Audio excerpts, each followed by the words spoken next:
सावन चढ़ते ही अपनी पत्नी के साथ करे ये काम। आपको करोड़पति बनने से कोई भी नहीं रोक सकता। दोस्तों, क्या आपको पता है कि सावन में अपनी पत्नी के साथ कब संबंध बनाने से होती है धन की वर्षा? ओम नमः शिवाय, हर हर महादेव। हे भगवान शिव, यदि सावन सोमवार में आपके इस भक्त से कोई भूल हो जाए तो क्षमा करना, हम सब आपकी ही संतान हैं। और जो इस वीडियो को लाइक करें, उसके दुख, दर्द और गरीबी को दूर कर देना। भक्तों, अगर आप अपनी लाइफ में कुछ नया सीखना चाहते हैं तो हमारे चैनल सुखी संसार को सब्सक्राइब जरूर करिएगा।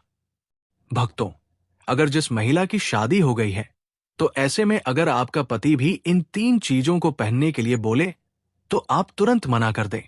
एक शादीशुदा महिला को भूलकर भी इन 3 चीजों को कभी नहीं पहनना चाहिए, नहीं तो आप अपने पति की मृत्यु का कारण बन सकती है। आज हम महिलाओं से संबंधित खुल्लम खुल्ला साफ 8 से 10 बिंदु बताने वाले हैं, जो कि हर पति पत्नी को एक बार तो जरूर सुनना चाहिए। शादी हो जाने के बाद पति पत्नी 7 जन्मों के लिए एक दूसरे के हो जाते हैं। पति पत्नी की शादी हो जाने के बाद अपनी जवानी को ठंडा करने के लिए संबंध करते हैं, परंतु कई महिलाएं नए रिश्ता, नए जवानी में पति के द्वारा कई ऐसी चीज लाई जाती है पत्नी के लिए, जो कि पत्नी गलती से उन चीजों को पहन लेती है। आपको बता दें कि आज के इस आधुनिक दौर में शादीशुदा महिला कई ऐसी चीजों को पहन लेती है जिसके बारे में उन्हें पता तक नहीं होता है। यहां तक कि शास्त्रों में भी ये नहीं लिखा होता कि कुछ भी पहन लिया जाए। ऐसे में उनके जी भाव पड़ता है, यहां तक कि परिवार, रिश्ते और पति की जान भी चली जाती है। तो ऐसे में जानते हैं कि आखिर वे 3 चीजें कौन सी हैं जो महिलाओं को कभी नहीं पहननी चाहिए। ईश्वर कहते हैं कि जो भी व्यक्ति अच्छे तरीके से पूजा पाठ करता है उसे मैं स्वीकार करता हूं, उसकी हर मनोकामना को मैं पूरा करता हूं। वीडियो में आगे बढ़ने से पहले अभी ही वीडियो को लाइक करें और नीचे कमेंट बॉक्स में लिख दो सच्चे दिल से जय जय बजरंगबली। भक्तों, हिंदू धर्म में विवाह के बाद हर स्त्री के लिए 16 श्रृंगार बहुत मायने रखता है।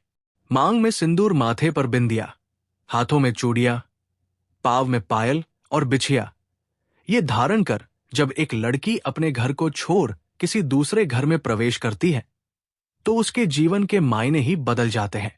श्रृंगार एक स्त्री की सुंदरता में 4 चांद लगाता ही है। साथ ही ये एक स्त्री के जीवन में परिवर्तन और समाज में उसकी पहचान को एक नए रूप में प्रस्तुत करता है। केवल धार्मिक दृष्टि से ही नहीं, बल्कि वैज्ञानिक दृष्टि से भी 16 श्रृंगार का महत्व माना जाता है। 16 श्रृंगार में उपयोग होने वाला सामान किसी भी सुहागन स्त्री के वैवाहिक जीवन का प्रतिनिधित्व करता है। इसमें प्रयोग की जाने वाली हर चीज का अपना एक अलग महत्व होता है।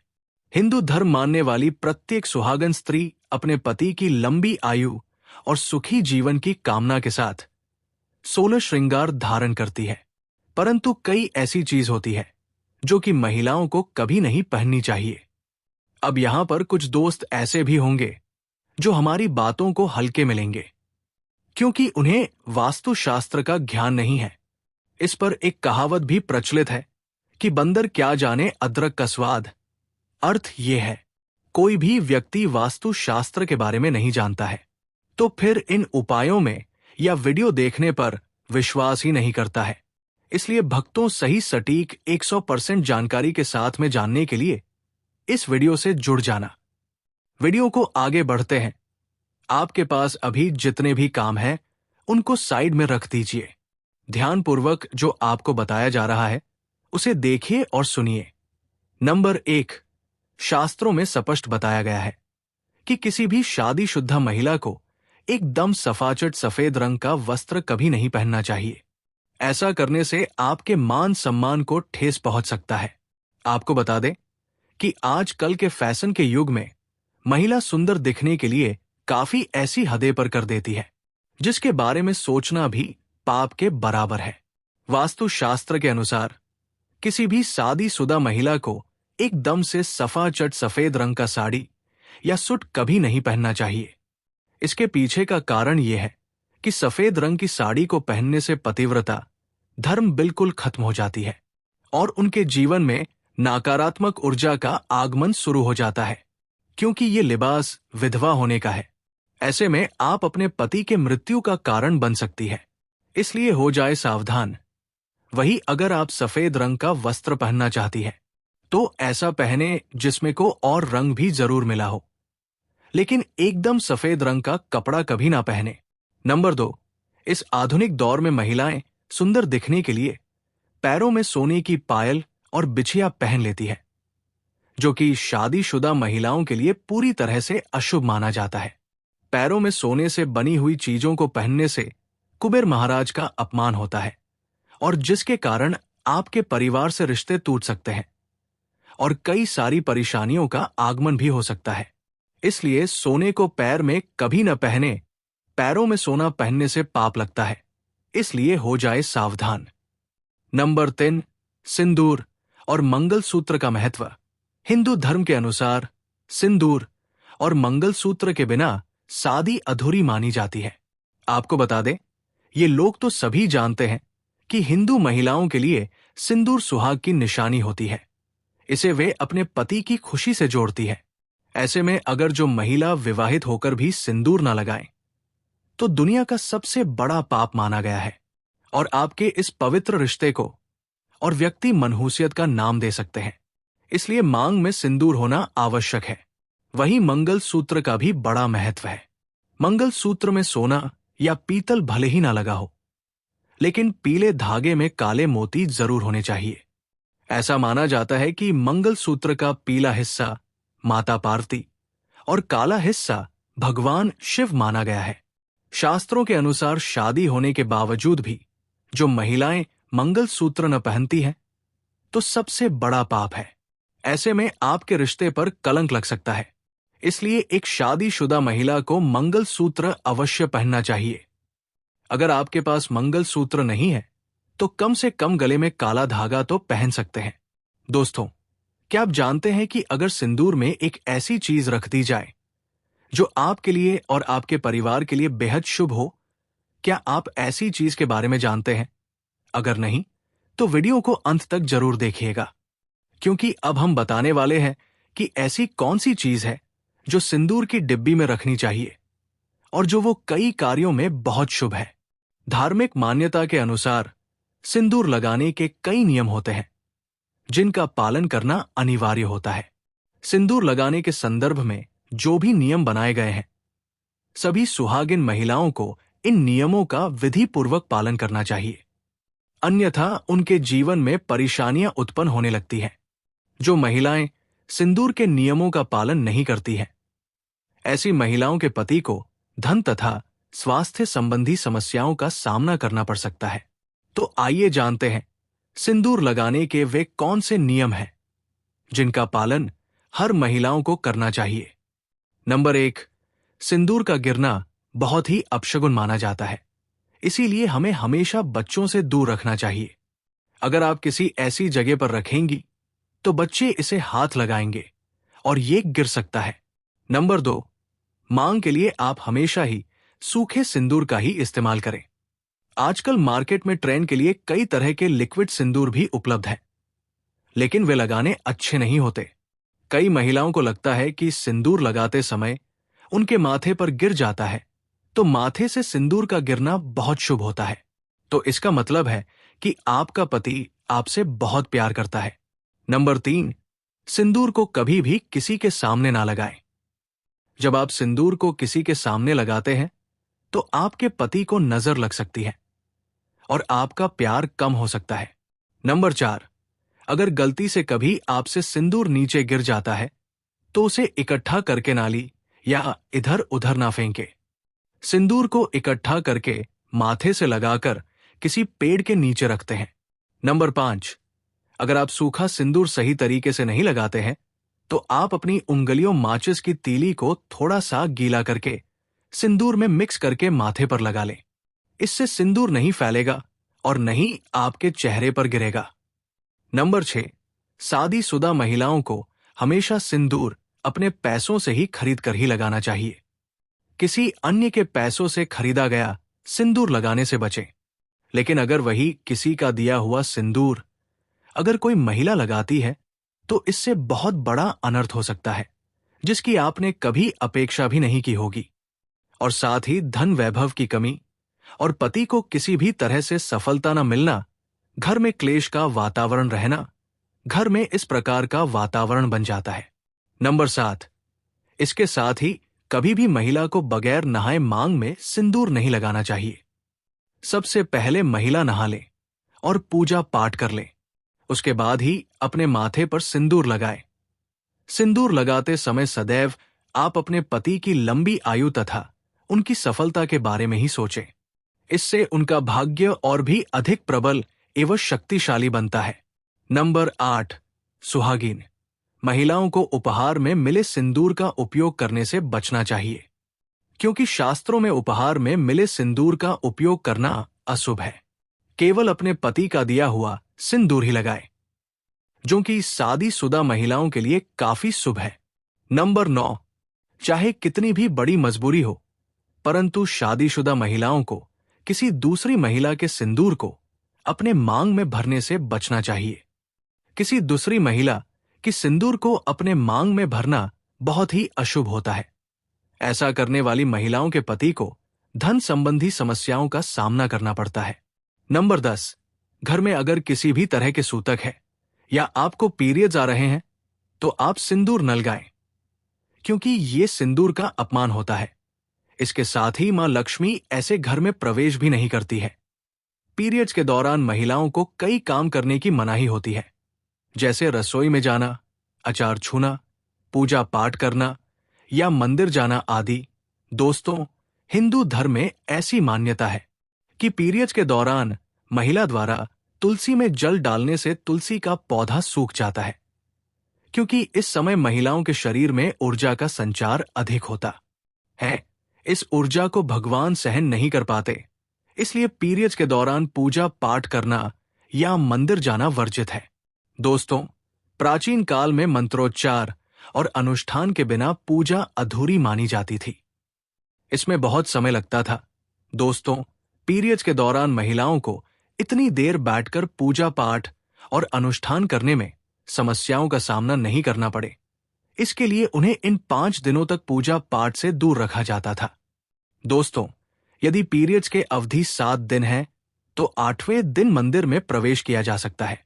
वैसे यदि हम ज्योतिष की माने तो आमतौर पर पीरियड समाप्त होने के बाद 5वें दिन आप मंदिर में प्रवेश कर सकती है। दोस्तों, व्रत के बीच में ही अगर किसी महिला के पीरियड्स आ जाएं, तो ऐसे में महिला को अपना व्रत पूरा करना चाहिए। पीरियड्स के दौरान भी मन में भगवान के प्रति आस्था कम न हो।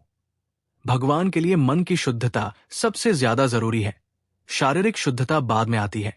दोस्तों, व्रत के दौरान अगर किसी विशेष पूजा का संकल्प लिया गया है तो पीरियड्स के दौरान आप दूर बैठकर उस धार्मिक काम को किसी अन्य व्यक्ति के जरिए करवा सकती है। पीरियड्स के दौरान भी व्रत के सभी नियमों का पालन करना चाहिए। ऐसे में प्रभु के मंत्रों का ज्यादा से ज्यादा मनन करें। किसी विशेष पाठ का जाप करना चाहती है तो फोन के जरिए पाठ पढ़ सकती है। पीरियड्स के दौरान स्वच्छता का ख्याल रख। सिंदूर, जिसे कुमकुम के नाम से भी जाना जाता है, इसे मुख्य रूप से विवाह का प्रतीक माना जाता है। ऐसा माना जाता है कि हिंदू शादी की रस्म तभी पूरी होती है जब वो मंडप में वधू की मांग में सिंदूर लगाता है। सिंदूर को विवाह का प्रतीक माना जाता है। विवाहित महिलाएं अपने माथे के बीच से सिर के मध्य तक बालों के बीच में सिंदूर लगाती है।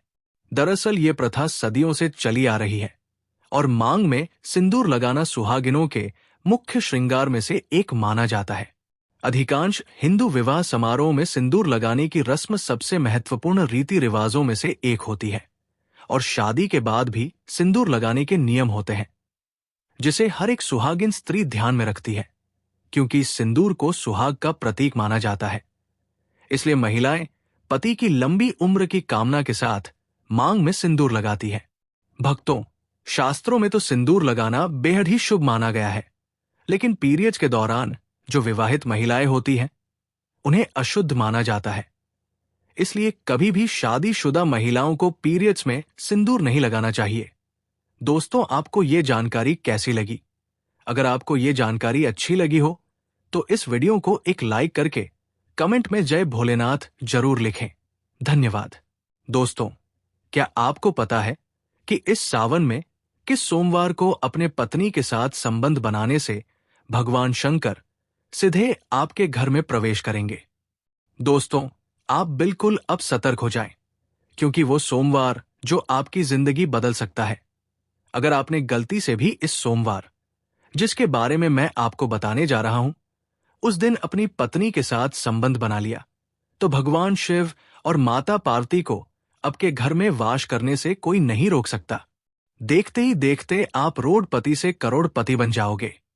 दोस्तों, इससे पहले हम जान ले कि 2025 में सावन का महीना कब है और कितने सोमवार पड़ेंगे और किस सोमवार को अपने पत्नी के साथ संबंध बनाना है। सावन की समाप्ति कब है तथा रक्षा बंधन कब है और व्रत का पालन कैसे करें। व्रत में कौन सी चीजें नहीं खानी चाहिए और एक ऐसा उपाय हम इस वीडियो में बताएंगे जिससे आपको भोले बाबा की कृपा से 7 जन्मों की परेशानी भी दूर हो जाएगी। जानिए सब कुछ इस वीडियो में। सबसे पहले सुंदर सी इस वीडियो को लाइक करके कमेंट में लिख दें, हर हर महादेव, ओम नमः शिवाय। दोस्तों, सावन का महीना शिव भक्तों के लिए प्यार की सौगात लेकर आता है। यही वो महीना है जिसे हम प्यार का महीना भी कहते हैं। पक्षियों की चहचहाहट मधुर संगीत में बदल जाती है, वर्षा ऋतुओं का आगमन होता है, प्रकृति जगमगन हो जाती है, खूबसूरत शब्दों में आपस में बातें करती है। साथ ही साथ शिव भक्त बड़े जोरों शोरों के साथ सावन के महीने का बड़ी ही बेसब्री से इंतजार करते हैं। सावन में भगवान शिव धरती पर आकर अपने हर भक्त के घर में वास करते हैं और उनकी सच्ची भक्ति से धन धान्य करते हैं। सावन का हर एक दिन बहुत ही शुभ माना जाता है। हर दिन पवित्र होता है, हर दिन भगवान शिव की पूजा की जाती है। लेकिन सोमवार के व्रत की बात ही कुछ और होती है। पवित्र और शुभ दिन होता है सोमवार का दिन। इस दिन धारी व्रत रखकर संपूर्ण फलों की प्राप्ति करते हैं और अगले दिन सावन के पवित्र महीने में फिर से सोमवार के व्रत के आने की कामना करते हैं, ताकि सावन में हम व्रत का फिर से संपूर्ण पालन और फल प्राप्त कर सके। दोस्तों, आपको बता दें, इस बार सावन का महीना 2025 में 11 जुलाई और शुक्रवार के दिन पड़ेगा। सावन की समाप्ति होगी 9 अगस्त के दिन और सावन के आखिरी दिन शनिवार है। 9 अगस्त के दिन शनिवार को सावन समाप्त हो जाएंगे। दोस्तों, ऐसे में 9 अगस्त यानी शनिवार के दिन ही रक्षा बंधन का त्योहार भी मनाया जाएगा। दोस्तों, अब जानते हैं सावन के इस पवित्र महीने में कितने सोमवार पड़ेंगे और आपको कितने व्रत रखने हैं। आइए जानते हैं। सावन मास का पहला दिन 14 जुलाई दिन सोमवार है। सावन का दूसरा सोमवार व्रत 21 जुलाई दिन सोमवार है। तीसरा सोमवार व्रत 28 जुलाई। सावन का पवित्र चौथा व्रत 4 अगस्त के दिन पड़ेगा और 9 अगस्त को शनिवार के दिन ही रक्षा बंधन के संपूर्ण होने के साथ सावन समाप्त हो जाएंगे। दोस्तों, ऐसे में कुल मिलाकर 4 सोमवार पड़ेंगे और अंत में 9 अगस्त यानी शनिवार के दिन सावन समाप्त हो जाएंगे। दोस्तों, ऐसे में हम जानते हैं सावन के इस पवित्र महीने में कौन सा पाप गलती नहीं करनी चाहिए जिससे कि शिव नाराज ना हो। और सावन व्रत में ये सब्जियां और फल तो कभी मत खाना, नहीं तो भगवान भोले बाबा आपसे क्रोधित हो सकते हैं, आपका व्रत टूट सकता है। आइए जानते हैं कुछ ऐसी सावधानियां जिसे भूल कर भी नहीं करना चाहिए। दोस्तों, शास्त्रों में कहा गया है कि व्रतधारी को उधार मांगकर सब्जियां फल आदि नहीं खाने चाहिए, इससे पाप लगता है और व्रत अधूरा रह जाता है। सोमवार का व्रत हो या कोई भी व्रत क्यों ना हो, पड़ोसियों से मांग कर भी व्रत आदि में फल नहीं खानी चाहिए। व्रत में उधार मांग कर खाने से व्यक्ति का व्रत झूठा हो जाता है। ईश्वर की शरण में आने पर व्यक्ति को झूठ नहीं बोलना चाहिए, कर्ज नहीं लेना चाहिए, चुगली आदि नहीं करानी चाहिए, उधार मांग कर भी नहीं खाना चाहिए।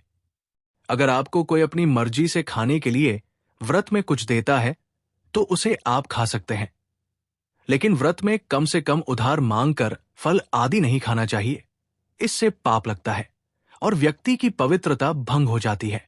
दोस्तों, नंबर 2, सोमवार का व्रत हो या सावन का व्रत, आपको नाशपाती नहीं खाना चाहिए। दरअसल इस फल का नाम नाश यानी नाश करने वाला होता है, इसलिए इस फल को व्रत में नहीं खाना चाहिए। व्रत आदि को छोड़कर किसी और दिन आप कभी भी खा सकते हैं, लेकिन अगर जिस दिन आपका व्रत हो उस दिन नाशपाती का सेवन नहीं करना चाहिए।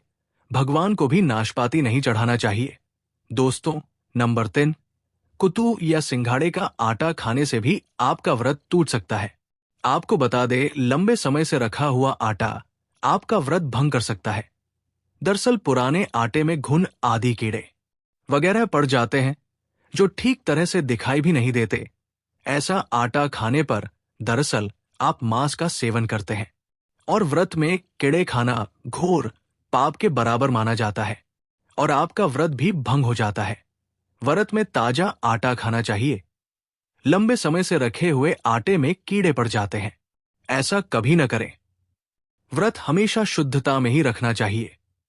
सावन का महीना बड़ा ही पवित्र महीना माना गया है, इसलिए ये 5 चीजें भगवान शंकर के पास कभी न रखें। तो चलिए जानते हैं। दोस्तों, नंबर 1, जहां रखा हो शिवलिंग या महादेव की कोई भी प्रतिमा, तो वहां पर भूल कर भी चप्पल जूते लेकर नहीं जाना चाहिए। जरा सोचिए, जब आपके कमरे में कोई चप्पल लेकर प्रवेश करता है तो आपको कितना क्रोध आता है। इसी कारण महादेव भी आपसे नाराज हो जाते हैं और आपको मिलने वाला फल नष्ट हो जाता है। ऐसे में मंदिर में नंगे पांव ही प्रवेश करना चाहिए, क्योंकि चमड़े की चप्पल हमेशा अशुद्ध रहती है। इससे देव शक्ति नाराज होती है। दोस्तों, नंबर 2, अक्सर महिलाओं को मासिक धर्म आ जाता है और वो बिना किसी को बताए पूजा पाठ कर लेती है, जो कि शास्त्रों में वर्जित माना गया है। इस समय महिलाओं को जानकर भी अनजान नहीं बनना चाहिए। अगर आपको मानसिक पीड़ा है तो घर के बने मंदिर में या बाहर बने मंदिर में कभी प्रवेश नहीं करना चाहिए। इससे देव शक्तियां नाराज होकर आपसे क्रोधित हो सकती है। ऐसे समय में शिवलिंग को छूना घोर पाप के बराबर माना गया है। जरा सोचिए, ऐसी अवस्था में जब महिला को बुरा लगता है तो ईश्वर को कितना बुरा लगेगा। इसीलिए महिलाओं को ऐसी अवस्था में मंदिर यात्रा, घर में पूजा पाठ, भगवान की प्रतिमा को छूना या तुलसी में पानी भी नहीं डालना चाहिए। तुलसी का पौधा भी सूख जाता है। जब देव शक्तियां नाराज होती हैं तो लाजमी है कि घर में कंगाली और गरीबी लड़ाई झगड़े होने लगते हैं। ऐसा कभी मत करना। दोस्तों, नंबर 3, शास्त्रों में बताया गया है कि जहां होता है शिवलिंग तो वहां पर सभी शक्तियां सक्रिय रहती है। अगर घर में होता है शिवलिंग तो वो व्यक्ति महादेव की कृपा सदैव पा लेता है। वास्तु शास्त्र के अनुसार शिवलिंग से हर वक्त ऊर्जा का संचार होता रहता है, इसलिए शिवलिंग पर जल धारा हमेशा होनी चाहिए, जो ऊर्जा को शांत रखता है। कुछ लोग अपने घर में शिवलिंग तो रख लेते हैं, लेकिन वो 1 हफ्ते के बाद जल चढ़ाते हैं, जो कि बिल्कुल भी अच्छा नहीं माना जाता। अगर आप जल नहीं चढ़ा सकते तो आप अपने घर में शिवलिंग स्थापित कभी न करें, जो कि गरुड़ पुराण में बताया गया है। इससे उल्टा घर में विनाश होता है। दोस्तों, नंबर 4, शास्त्रों में बताया गया है कि तुलसी और महादेव का बैर माना गया है। इसी कारण तुलसी में शिवलिंग और गणेश की प्रतिमा को नहीं रखा जाता। कई लोग जाने अनजाने में शिवलिंग को तुलसी में रख देते हैं और घर में परेशानियां आना शुरू हो जाती है। इससे महाशक्तियां क्रोधित हो जाती है। शिवलिंग पर तुलसी भी नहीं चढ़ाना चाहिए। तुलसी में और शिवलिंग में कुछ दूरी होनी चाहिए।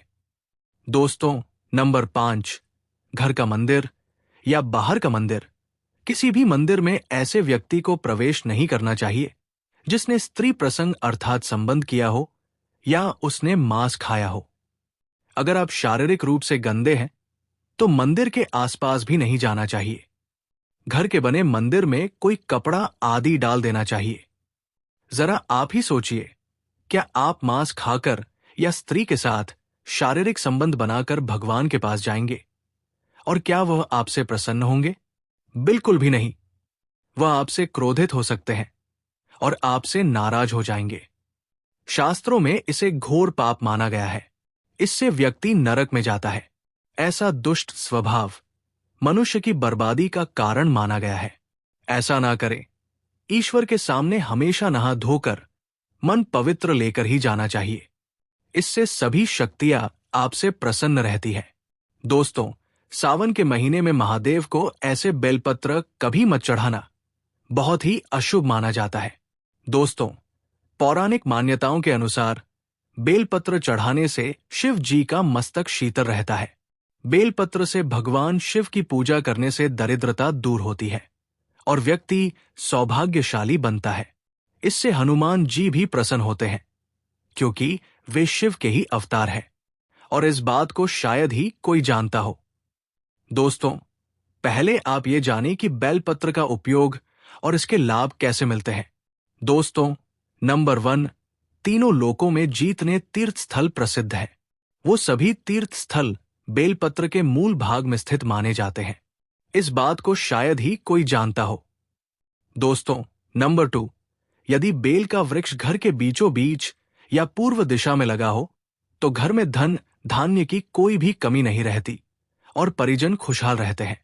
दोस्तों, नंबर 3, जो व्यक्ति बेल के वृक्ष के मूल भाग की गंध, पुष्प आदि से पूजा अर्चना करता है, उसे मृत्यु के पश्चात शिव लोक की प्राप्ति होती है। दोस्तों, अब जानते हैं बेलपत्र से जुड़ी कुछ खास बातें।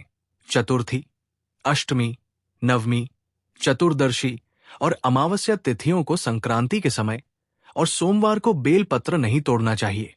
पूजा से एक दिन पूर्व ही बेलपत्र तोड़कर रख लें। दोस्तों, आपको बता दें, बेलपत्र कभी अशुद्ध नहीं होते। यदि आपको पूजा के लिए नया बेलपत्र नहीं मिल रहे हैं तो आप किसी दूसरे के चढ़ाए हुए बेलपत्र को स्वच्छ जल से धोकर भगवान शिव को अर्पित कर सकते हैं। दोस्तों, बेलपत्र में 3 पत्तियां होनी चाहिए। कटी फटी पत्तियों का बेलपत्र भगवान शिव को अर्पित गलती से भी मत करना।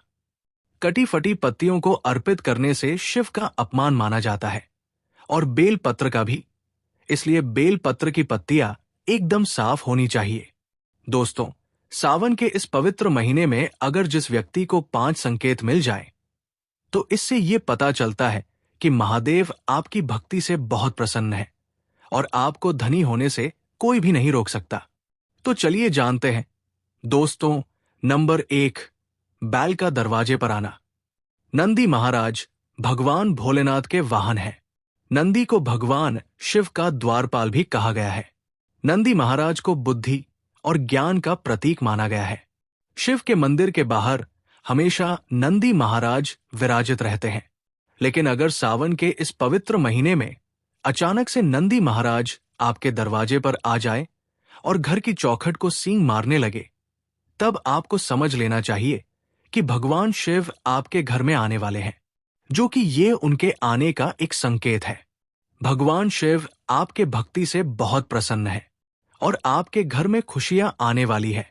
आपको धनी होने से कोई नहीं रोक सकता। लेकिन याद रहे, नंदी महाराज को तिलक लगाकर मीठा भोग जरूर खिलाएं। नंबर 2, सावन के पवित्र महीने में अचानक से आपके सपनों में अगर शिवलिंग दिखाई दे जाए, अर्थात भगवान शिव दिखाई दे जाए, तो इससे आपको यह समझना चाहिए कि अब आपके जीवन से परेशानियों का अंत जल्द ही हो जाएगा। भगवान शिव आपकी सच्ची आराधना भक्ति से बहुत खुश है और वो आपके घर में आने वाले हैं। ऐसे में याद रहे, शिव की भक्ति में कोई भी कमी नहीं आनी चाहिए। अपने घर को गंदा मत रखना, क्योंकि आपके घर में भगवान शिव आने वाले हैं। नंबर 3, शास्त्रों के अनुसार माना गया है कि नीलकंठ भगवान शिव का प्रतीक है। अगर आपके घर में सावन के महीने में नीलकंठ छत पर आकर बैठ जाए तो उसे भूल कर भी मत भगाना, क्योंकि ये भगवान शिव का प्रतीक माना गया है। ऐसे में आपको खुश होना चाहिए, क्योंकि भगवान शिव आपकी भक्ति से बहुत खुश है। शास्त्रों में बताया गया है कि नीलकंठ अगर मनुष्य के घर पर आकर बैठ जाए तो साक्षात घर में महाशिव के आने के संकेत माने गए हैं। अब आपके बुरे दिन जाने वाले हैं। कहते हैं श्रीराम ने इस पक्षी के दर्शन करने के बाद ही रावण पर विजय प्राप्त की थी। दोस्तों, नंबर 4, सावन के पवित्र महीने में अचानक से घर में काला सांप निकल आए तो बहुत ही शुभ माना गया है। इसे बिल्कुल भी न मारे। ये भगवान शिव के आने का संकेत है। जिनकी भक्ति से महादेव प्रसन्न होते हैं, तब महादेव किसी खास अवसर पर ही अपने दर्शन देते हैं। सावन का महीना बहुत ही पवित्र महीना माना गया है। यही वो महीना है जिसमें भगवान शिव धरती पर आते हैं और उसी घर में अपना वास बना लेते हैं। जो सच्चा भक्त होता हो, सपनों में किसी मंदिर में नाग नागिन का जोड़ा देखना बहुत ही शुभ माना जाता है। ये घर में शिव का आने का संकेत है। अब आपको खुश होने की जरूरत है। नंबर 5, सावन के शुभ अवसर पर सोमवार के दिन डमरू की आवाज, घंटियों की आवाज सुनाई दे जाए तो ये अत्यंत शुभ माना गया है। इसका अर्थ यह है कि भगवान भोलेनाथ आपसे प्रसन्न है और जल्दी आपके घर और जीवन में प्रवेश करने वाले हैं, जिससे आपका आर्थिक संकट दूर होकर जीवन में सुख समृद्धि आने वाली है। महादेव आपसे बहुत खुश है। दोस्तों, अब जानते हैं सावन के पवित्र समय में मंदिर में घंटी क्यों बजाई जाती है। घंटा क्यों बजाया जाता है? ताली क्यों बजाई जाती है मंदिर के अंदर? कारण क्या है? शंकर के मंदिर में घंटी क्यों बजाई जाती है? शंकर के मंदिर में घंटी को क्यों बजाया जाता है? ताली को बजाना क्यों ना करा जाता है? शिव मंदिर में किस लिए करा जाता है? तो ये पुराण में है कि मंदिर के अंदर या घर के अंदर आप गरुण घंटी जब बजाते हो, घंटी का नाद जब करते हो, तो शिव महापुराण की कथा और लिंग पुराण की कथा, विष्णु पुराण की कथा कहती है। मात्र घंटी का नाद कर देने से जीतने भूमि पर तीर्थ है। जीतने साधक साधना कर रहे होते हैं। जीतने तप कर रहे होते हैं। जितनी पवित्र नारी स्त्री का पालन कर रही होती है। जीतने दान हो रहे होते हैं। कुछ समय पर जिस समय तुमने घंटी बजाई है, उस पल वो सारे पुण्य घंटी का नाद करते समय तुम्हारे खाते में आ जाते हैं। शंकर जी के मंदिर में जाकर थाली का नाद किया जाता है। ताली शिव मंदिर में क्यों बजाई जाती है? मंदिर में जितने भी बैठे होंगे, जो भजन कर रहे होंगे, जो साधना कर रहे हैं, अभिषेक कर रहा है, पूजन कर रहा है, 3 बार ताली बजाने से उनका सारा का सारा पुण्य हमारे खाते में आ जाता है। खींचा चला आता है। हमारा भाग्य प्रबल हो जाता है। 1 सेकंड में हमारे खाते में आ जाता है और हमें लगता है कि हम शंकर को रिझा रहे हैं। शंकर को रिझाए शिव जरूर देते हैं। घर में गरुड़ घंटी का नाद करना दोस्तों, इसलिए बच्चों को घंटी खेलने के लिए नहीं दी जाती। गरुड़ घंटी को खेलने को नहीं देता, दूसरा सामान दे देंगे पर गरुड़ घंटी नहीं देंगे। क्यों नहीं देते? क्योंकि गरुड़ घंटी का जब नाद किया जाता है तो सबका पुण्य हमारे खाते में आ जाता है। कोई साधारण है घंटी बजाना, पूजन के समय, स्मपर के समय पर भजन आदि करना चाहिए। इसलिए घंटी भी हर कभी नहीं बजाई जाती। और आपसे भी निवेदन है, मंदिर में भी जाओ तो घंटी का नाद करो तो बड़े प्रेम से करो, ऐसे नहीं बजाओ। बजाए जाओ बजाए जाओ। कई मंदिरों में मंदिर का पट बंद हो जाता है, तब भी लोग घंटी बजा देते हैं। दोष लगता है भगवान अगर मंदिर में सो रहे हैं तो उस समय मंदिर में घंटी बजाने से घोर पाप लगता है। जिस जगह पर ब्राह्मण विद्वान है, साधक संत है, साधु है, मंदिर अगर बंद होता है तो उसके साथ में घंटी के नीचे के भाग को रस्सी से ऊपर बांध दिया जाता है, जिससे घंटी बजे ना। कहते हैं अगर भगवान अगर विश्राम कर रहे हैं, सो रहे हैं, निंद्रवश्य है या पट बंद है, कुछ समय पट बंद का समय है और घंटी का अगर नाद हो जाए तो कहते हैं 11 ब्राह्मण के भूखे रहने का दोष लग जाता है। जीवों को मात्र घंटी बजा देने पर। अगर भगवान विश्राम में है, दरवाजा बंद और लिखा हुआ है समय, मंदिर खुलने का समय 11 बजे से, मंदिर बंद होने का समय 3 बजे तक है और तुमने समय को देख लिया, फिर भी तुमने उस समय कह रहे हो मैं दूर से आया हूं, घंटी तो बजाऊंगा, तो ऐसा करने से कई लोगों को भूखे रहने का दोष आपको लग जाता है। घंटी बजाने का सबसे शुभ समय माना जाता है सुबह 4 बजे से लेकर सुबह 11 बजे तक। अत्यंत दुर्लभ और मंगलकारी माना जाता है इस समय घंटी बजाना। और रात के समय शाम 6 बजे से लेकर रात्रि 11 बजे से पहले तक पूजा पाठ तथा घंटी बजा लेनी चाहिए, क्योंकि 12 से पहले और 12 के बाद मंदिर के पट बंद कर दिए जाते हैं। इस समय देवी देवता विश्राम करते हैं, निद्रा में चले जाते हैं। इस समय उन्हें जगाना मतलब घोर पाप का भागी बनने के बराबर है। आप अपने पुण्य नष्ट कर सकते हैं। हे भगवान शिव, सावन की आपकी इस वीडियो को जो भी लाइक करे उसकी सभी मनोकामनाएं पूर्ण करना तथा उनके घर में सीधे माता लक्ष्मी का वास जरूर करना। धन्यवाद।